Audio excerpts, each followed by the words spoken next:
gather round, dear friends, and settle in as I spin you the grand, if somewhat ridiculous, tale of the rise of the Titans. I am your humble storyteller, perched atop an imaginary rock, ready to regale you with thunderous feats, questionable wisdom, and more family drama than any Greek wedding.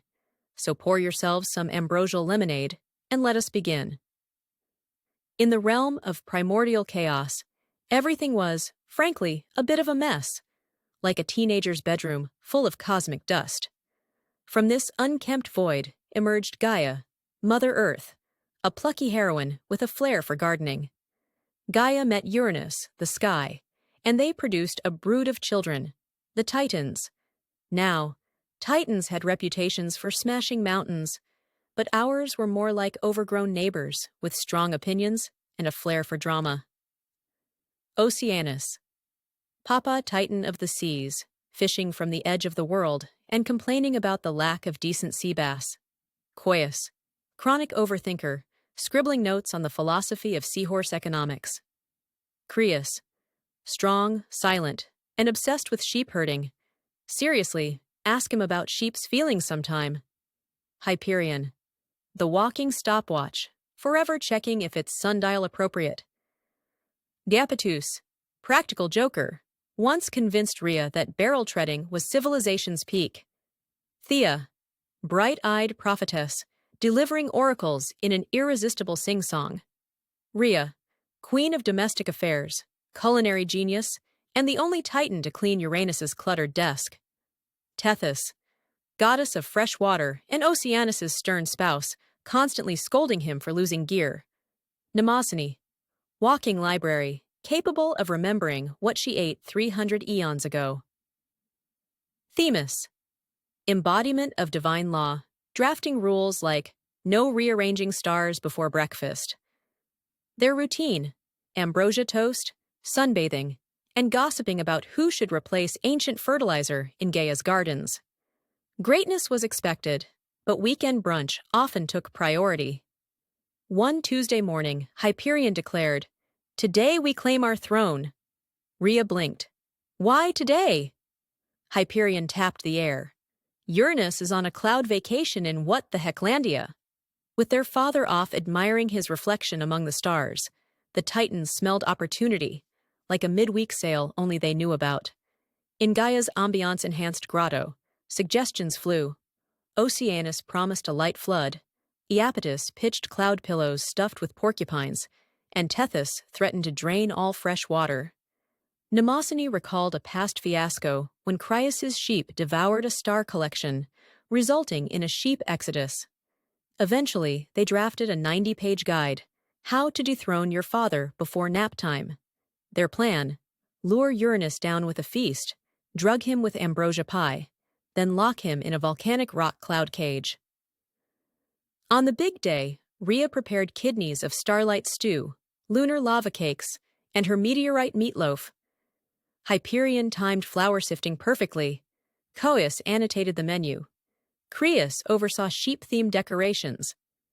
When Uranus descended, sipping a cloud latte, he marveled, "My dear children, this is impressive." He impressed indeed. One bite of the meatloaf, and he muttered, "Just a quick nap," before dozing. The Titans pounced, sliding the massive cage over him. The next morning, Uranus awoke to his towering offspring. "You've imprisoned me," he boomed. In unison, they replied, "Yes." Not exactly intimidating a sky god, but they tried. Thea sang a half-remembered prophecy.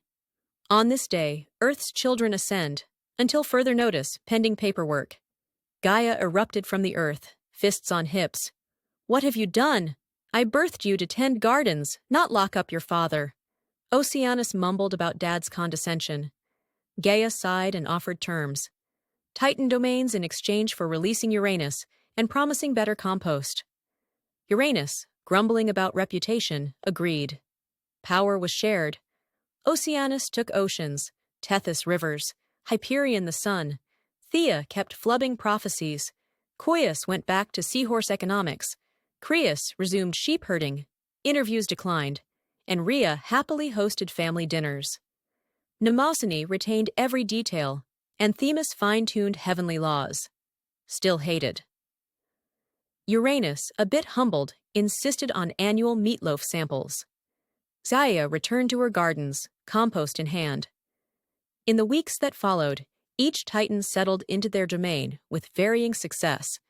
Oceanus tried to revolutionize fishing laws, only to realize fish didn't read legalese. He resorted to lecturing dolphins on proper etiquette. Dolphins, being dolphins, only clicked in amusement. Tethys attempted to label rivers with no pollution signs, but had a long debate with a particularly stubborn fork that refused to stay within the lines. Hyperion's obsession with punctuality led to the invention of the world's first sun-powered alarm clock, which, ironically, was always 5 minutes late during eclipses. Thea's prophecies, once cosmic cornerstones, now mostly advertised village bake sales. "Beware the blueberry brews" became her most widely quoted line.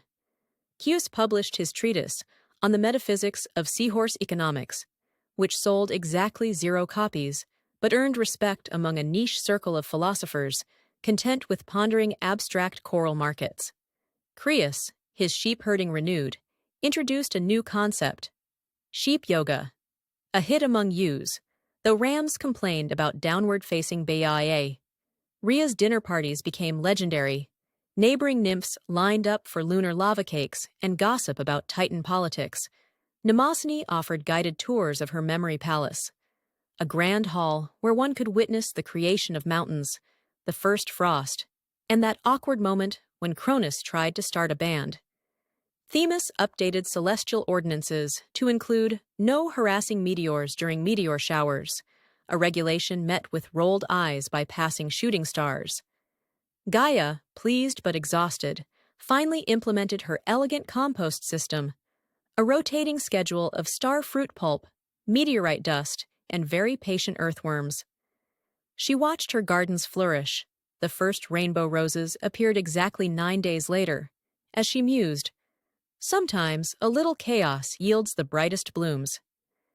And somewhere in the mix, Uranus took up cloud sculpting as a hobby, shaping fluffy drifts into whimsical designs: giant sheep, floating pomegranates, and once an impressive portrait of a particularly judgmental owl. He admitted to feeling more at ease now that his children had domains, rather than one big family board meeting at every dawn. Thus, harmony, however quirky, returned to the cosmos. The Titans weren't perfect rulers, but their misadventures kept the universe lively. And whenever they felt the urge to overthrow another parent, good luck. Gaia now had compost bombs at the ready. And that, dear friends, is truly the end of our tale. A reminder that even the mightiest beings benefit from a solid meal, clear recycling guidelines, and a little cosmic humor.